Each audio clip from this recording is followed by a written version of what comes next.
Hello my dear friends, welcome to exam Guru ji. आज हम आपके लिए पार्ट नंबर 3 लेके आए हैं expected question for post code 900 and 906 के लिए। तो चलिए शुरू करते हैं आज की अपनी वीडियो। सबसे पहले जो हमारा फर्स्ट क्वेश्चन है वो क्या बोल रहा है, which of the following test is use to determine the consistency test and flow resistance of bitumen. आपको यही पता होगा कि कंसिस्टेंसी टेस्ट आप किसके द्वारा फाइंड आउट कर सकते हैं, लेकिन यहाँ पे देखिए एक और पॉइंट जुड़ गया कि फ्लो रेजिस्टेंस जो होता है बिटुमेन का, उसको आप किसके द्वारा, कौन से टेस्ट के द्वारा डिटरमाइन करते हैं। चाहे कंसिस्टेंसी की बात आए, चाहे फ्लो रेजिस्टेंस जो होता है उसकी बात आए बिटुमेन की, तो हम उसको विस्कोसिटी टेस्ट जो होता है उससे ही फाइंड आउट कर सकते हैं। ऑप्शन नंबर सेकंड हमारा इस क्वेश्चन में आंसर हो जाएगा। जिसने हमारे चैनल को अभी तक सब्सक्राइब नहीं किया है फटाफट से सब्सक्राइब कर लो और साथ में बेल आइकन को दबा लो। नेक्स्ट क्वेश्चन क्या बोल रहा है, विच one of the following pair is not correctly matched. इस तरह से क्वेश्चन जो होते हैं यहाँ पर आपको बहुत ज़्यादा सीखने को मिलता है, क्योंकि अगर आपको पता भी नहीं है कि इसका क्या आंसर है तो इस ऐसे क्वेश्चन से आपको पता लग जाता है। तो देखिए मैं यहाँ पे बोला कि कौन सा मैच नहीं है, सही मैच नहीं है, यानी कि वो गलत है, बाकी सारे सही है। अब फर्स्ट पॉइंट क्या हम देखते हैं, एयर बल्ब। एयर बल्ब क्या होता है, ये क्या रिलीज करता है, कंबुलेशन एयर जो होती है उसको ये रिलीज करता है। बिल्कुल सही बात है, आपको ये सीखने को मिल गया कि एयर बल्ब जो होता है वो क्या करता है, ये कंबुलेशन ऑफ एयर जो होती है उसको छोड़ता है। उसके बाद स्ल्यूज बल्ब जो होता है ये क्या करता है, to control flow of water through pipeline. Pipeline जो होती है उसके थ्रू पानी फ्लो कर रहा होता है उसको ये कंट्रोल करता है, उसको हम स्ल्यूज बल्ब बोलते हैं। उसके बाद चेकर्ड बल्ब। चेकर्ड बल्ब जो होता है to water flow in all direction, ये गलत है, इसलिए ये करेक्टली मैच नहीं होगा। चेकर्ड बल्ब जो होता है इसको हम नॉन रिटर्निंग बल्ब भी हम इसको बोलते हैं। जब भी कोई बल्ब जो होता है उसको हम कंट्रोल करते हैं तो हमारा फ्लो जो है वो बैक डायरेक्शन में नहीं आना चाहिए। उसके बाद देखिए स्कोर बल्ब, ये क्या करता है, the remove the silt in pipeline. तो सिल्ट जो होती है वो कौन से बल्ब के द्वारा रिमूव की जा सकती है, तो एग्जाम में ये क्वेश्चन पूछा जा सकता है, इस तरह से क्वेश्चन भी बन सकते हैं, तो ये चीज इंपॉर्टेंट है। अगला क्वेश्चन देखिए, bottom portion of concrete. Bottom portion जो होता है कंक्रीट का या फिर मैसनरी ग्रेविटी डैम का, कंक्रीट का बॉटम पोर्शन या फिर मैसनरी ग्रेविटी डैम का bottom portion is usually stepped in order to. Stepped in order to हम बनाते हैं किस किस कारण से, ओवर टर्निंग रेजिस्टेंस जो होता है डैम का वो इंक्रीज हो सके, या फिर शेयर स्ट्रेंथ ऑफ बेस वो इंक्रीज हो सके, या फिर शेयर स्ट्रेंथ बेस वो डिक्रीज हो सके, क्या हो सके, तो वो इंक्रीज हो सके शेयर स्ट्रेंथ जो होती है बेस ऑफ द डैम, इसलिए हम उसको बनाते हैं। वीडियो को यार शेयर करो अपने दोस्तों के साथ। क्वेश्चन क्या बोल रहा है, in very low Reynold number. Very low क्या है हमारे पास, रिनोल्ड नंबर है फ्लो। डिफॉर्मेशन ड्रैग जो होता है वो किस पर कंसिस्ट होता है, किस पर डिपेंड करता है। Very low Reynold number flow है हमारे पास, डिफॉर्मेशन ड्रैग जो होता है वो किस पर डिपेंड करता है, क्या फिर कंसिस्ट करता है, वेरी इंपॉर्टेंट क्वेश्चन है। तो प्रेशर ड्रैग जो होता है उस पर ही कंसिस्ट करता है या फिर डिपेंड करता है। यहाँ पर डिफॉर्मेशन ड्रैग्स के बारे में कुछ पॉइंट्स और भी दिए गए हैं, इनको आप पढ़ लीजिए, एग्जाम के पॉइंट ऑफ व्यू से बहुत ज़्यादा इंपॉर्टेंट है ये भी। यहाँ पर देखिए ये वाला पॉइंट्स क्या बोल रहा है, deformation drag exist at very small velocity. Deformation drag जो होता है वो बहुत ही छोटी वेलोसिटी पर आपको देखने को मिल जाता है, when roll number is very small, preferably less than 0.20। ये देखिए एग्जाम में ये क्वेश्चन भी पूछा जा सकता है। अब नेक्स्ट पॉइंट देखिए, तो जोन ऑफ डिफॉर्मेशन डिक्रीज होती है with increase in Reynolds number. Reynolds number जो है वो इंक्रीज होगा तो क्या कम होगा, जोन ऑफ डिफॉर्मेशन जो होती है। There by reduction in pressure drag, on other hand friction drag increase with the increase in roll number. ये चीज इंपॉर्टेंट है, अपने आप ही पढ़ लेना, इंपॉर्टेंट है, अच्छी तरह से समझ के जाना पेपर में। अगला क्वेश्चन देखिए, in a turbulent pipe flow. Inside the laminar boundary layer, laminar boundary layer the velocity distribution जो होता है क्या होता है, in a turbulent pi flow है हमारे पास, इनसाइड उसके अंदर laminar boundary layer velocity distribution जो रहेगी वो क्या रहेगी, पैराबोलिक रहेगी, लीनियर या फिर लोगरिथम। आपको पता है कि जब भी हमारे पास अगर वेलोसिटी डिस्ट्रीब्यूशन की बात आती है टर्बुलेंट के केसेस में, तो हमारा क्या आंसर होता है, पैराबोलिक होता है।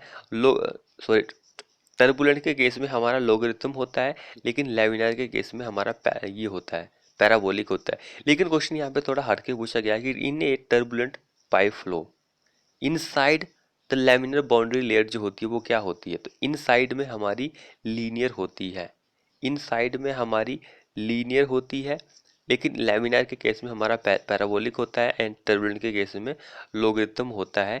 वेलोसिटी डिस्ट्रीब्यूशन की बात जब भी हम करते हैं तो यहाँ पे कुछ पॉइंट्स है वो देख लीजिए, ये पॉइंट्स इंपॉर्टेंट है एग्जाम के पॉइंट ऑफ व्यू से।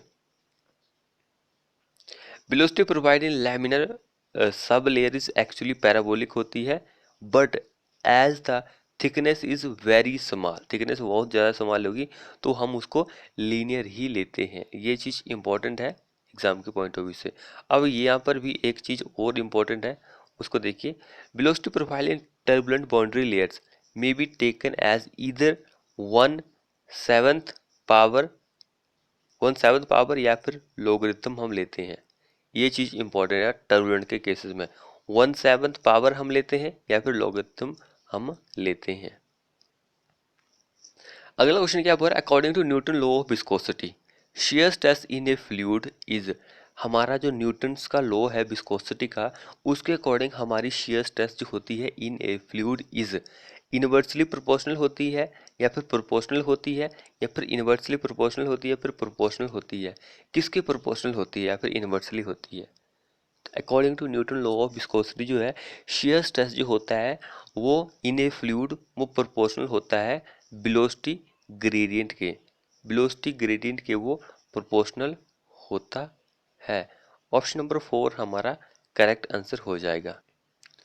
अब ये वाली सारी चीज़ें इंपॉर्टेंट है न्यूटन के लॉ वेलोसिटी के अकॉर्डिंग, आप सारी पढ़ लीजिए। अब यहाँ पे देखिए न्यूमेरिकल दिया गया है, minimum yield stress of steel to be used in steel structure is, हमारे पास 420 MPa है। क्या दिया गया, यील्ड स्ट्रेस, यील्ड स्ट्रेस हमारी इनके Fy की वैल्यू हमारे पास दी गई है 420 दी गई है। And permissible stress axially tension for this steel will be, axially permissible axially tension जो होता है वो हमें फाइंड आउट करना है। तो सबसे पहले आपको परमिसिबल स्ट्रेस जो होता है एक्सिली टेंशन के लिए ये पता होना चाहिए, एंड कंप्रेशन के लिए कितना होता है। कंप्रेशन एंड टेंशन की बात करते हैं तो दोनों के लिए सेम होता है 0.6 Fy। तो 0.6 हमारे पास ये फॉर्मूला गिवन है, हम वैल्यू को पुटअप कर देते हैं। 0.6 तो गिवन कॉमन वैल्यू है, Fy मैंने आपको बता दिया कि Fy कितना है, 420 है। Fy यहाँ पे Fy होता है तो इंटू 420 हम कर देंगे तो हमारे पास आंसर 252 MPa आ जाएगा। ऑप्शन नंबर 3 इस क्वेश्चन में आंसर हो जाएगा। यहाँ पे कुछ और भी पॉइंट्स मैं आपके लिए लेके आया हूँ, जैसे कि एक्सिली टेंशन एंड कंप्रेशन के लिए हमारे पास प्रिंसिपल स्ट्रेस ये होता है, बेंडिंग के लिए 66, बेयरिंग के लिए 0.75 एंड शियर में हमारे पास मैक्सिमम 0.4 Fy होता है। एंड सॉरी ये एवरेज है, ये एवरेज है एंड ये मैक्सिमम होता है, मैक्सिमम 0.45 Fy होता है। अगला क्वेश्चन देखिए, the lacing shall be proportional to resist a total temperature shear at any points in a member equal to at least dash of axial force in the member, 1.5%, 2.5%, 3.5%, तो वो होता है 1.5%। Option number 2 हमारा correct answer हो जाएगा। अगला option देखिए, at the location of plastic hinge, location है प्लास्टिक हिंज की of A deform structure dash become infinite, कौन इनफिनाइट बनता है, कर्वेचर, रेडियस या फिर movement. At the location of plastic hinge of deform structure, तो कर्वेचर जो होता है वो इनफिनाइट बन जाता है, इनफिनाइट बन जाता है curvature. Option number 1 correct answer हो जाएगा। अगला क्वेश्चन देखिए, mild steel is used in the manufacture of. Mild steel किस में हम यूज करते हैं? कंप्रेस्ड मेंबर में, कटिंग टूल्स में, रोलर स्टील सेक्शन में, या फिर टेंशन मेंबर में। माइल्ड स्टील हम किस में यूज करते हैं? तो हम उसको यूज करते हैं रोलर स्टील सेक्शन में। माइल्ड स्टील जो होता है उसको हम यूज करते हैं manufacturing of roller steel section में। आपने एग्जाम में कई बार देखा होगा कि बैब को कौन रजिस्ट करता है, इस तरह के क्वेश्चन देखे होंगे। यहाँ पे देखिए क्वेश्चन क्या पूछा गया है, field weld are design to resist. Field weld जो होता है उसको हम डिजाइन करते हैं किसको रजिस्ट करने के लिए? टेंजाइल स्ट्रेस, शियर स्ट्रेस, या फिर कंप्रेसिव स्ट्रेस। एग्जाम में इस तरह के क्वेश्चन बहुत ज़्यादा पूछ जाते हैं कि कौन सा किसको रजिस्ट करता है। तो फील्ड की वेल्ड की अगर हम बात आती है तो वो शियर स्ट्रेस जो होता है उसको रजिस्ट करता है। फ्लेंज को कौन करता है, बैब को कौन रजिस्ट करता है। इस तरह क्वेश्चन आपको पता होंगे, लेकिन ये नहीं पता होगा क्योंकि ये एई लेवल का क्वेश्चन है। वैसे है तो जेई लेवल का है, लेकिन फिर भी एई में पूछा गया था। अगला क्वेश्चन क्या बोल रहा है, if the effective depth of beam is D, what would be the maximum depth of neutral axis for beam in the limit state method of design for FE 415 के लिए? न्यूट्रल एक्सिस की depth जो होती है वो क्या होगी FE 415 steel grade के लिए? तो ये चीज़ इंपॉर्टेंट है, न्यूट्रल एक्सिस की डेप्थ आपको पता होनी चाहिए। अगर हम FE 415 की बात करें, 0.48 डी होती है, 0.46 डी किसके लिए होती है? 500 ग्रेड के लिए होती है। 0.53 किसके लिए डी किसके लिए होती है? 250 ग्रेड के लिए होती है। तो सेकंड हमारा करेक्ट आंसर हो जाएगा। अगला क्वेश्चन देखिए, for the reinforcing bar in compression में हमारे पास रेनफोर्समेंट की बार जो है कंप्रेशन में है, तो value of bond stress for bar in tension shall be increase by. Tension के लिए जो बॉन्ड स्ट्रेस की वैल्यू होती है वो इंक्रीज हो जाती है कितने परसेंट? 25%, या फिर 25% कम हो जाती है, या फिर 12% इंक्रीज हो जाती है। तो वो कंप्रेशन में हमारी बार है तो 25%, टेंशन के केसेस में वैल्यू इंक्रीज हो जाती है। बॉन्ड स्ट्रेस जो होता है, बॉन्ड स्ट्रेंथ जो होती है वो 60% इंक्रीज हो जाती है। बॉन्ड स्ट्रेंथ जो होती है 60% इंक्रीज होती है, लेकिन यहाँ पर हमारा आंसर ए हो जाएगा। अगला क्वेश्चन देखिए, as per code provision in two way slab. हमारा जो आईएस कोड है उसके अकॉर्डिंग टू बे स्लैब जो होता है, minimum mild steel reinforcement to be provided in the edge strip is. Minimum mild steel reinforcement कितनी हम प्रोवाइड करते हैं टू बे स्लैब में? यहाँ पे माइल स्टील के बारे में पूछा गया, HYST बार के बारे में आपसे पूछ लिया जाता तो 0.12% ऑफ ग्रोस सेक्शनल एरिया होता, लेकिन माइल स्टील के केसेस में हमारा 0.15 होता है। ये चीज़ दोनों इंपॉर्टेंट है एग्जाम के पॉइंट ऑफ व्यू से। ये सारी चीज़ें इंपॉर्टेंट है। यहाँ पे ये वाला क्वेश्चन पूछा गया था, हो सकता है आपसे ये भी पूछ लिया जाता। तो ये सारी चीज़ें इंपॉर्टेंट है, पढ़ के जाना एग्जाम में।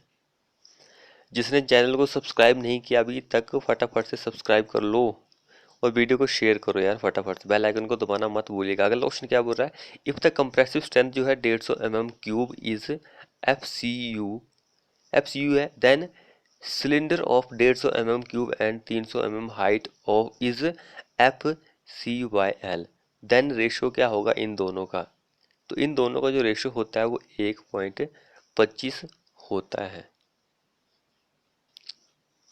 कंप्रेसिव स्ट्रेंथ जो होती है कंक्रीट के, इसके यहाँ पर कुछ पॉइंट्स दिए गए हैं। इन पॉइंट्स को भी आप अच्छी तरह से पढ़ सकते हैं, बहुत ही ज़्यादा इंपॉर्टेंट पॉइंट्स हैं ये।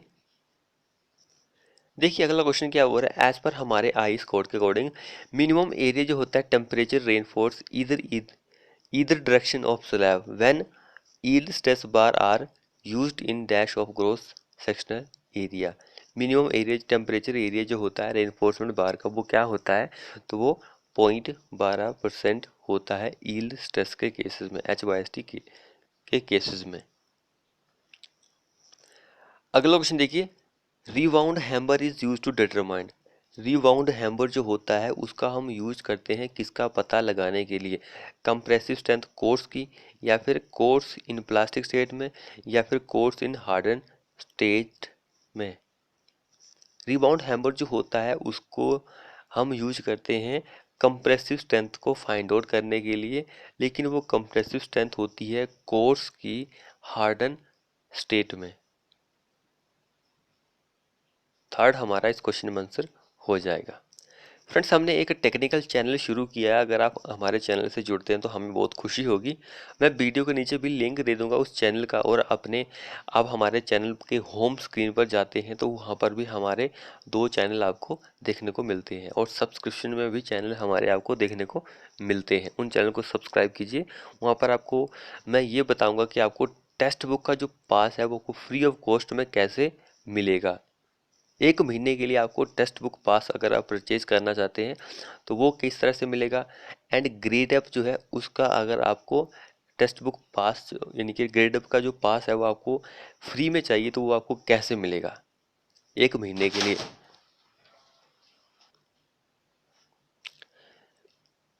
तो वो बताऊंगा, वो आप देख सकते हैं वीडियो को। वहाँ पर आपको बहुत सी टेक्निकल जानकारी मिलेगी, जैसे कि टेक्निकल्स के बारे में, आपको अपना एटीएम ब्लॉक कैसे करना है, एटीएम पिन कैसे जनरेट करना है, इस तरह की जानकारी जो है वो मिलती रहेगी। नॉलेज वाली जानकारी उस पर आपको मिलेगी। अगला क्वेश्चन क्या बोल रहा है, if sigma CBC is permissible compressive stress in flexure compression में in newton per mm square in service the modular ratio will be. Modular ratio क्या होगा? मॉडुलर रेशियो जो होता है वो 283 into sigma c b c होता है। Sigma c B जो होता है परमिसिबल स्ट्रेस होता है इन फ्लेक्सुरल कंप्रेशन में, इस पर ही हमारा मॉडुलर रेशियो जो होता है वो डिपेंड करता है। तो सिंपली मॉडुलर रेशियो यही होता है हमारा ऑप्शन नंबर 1।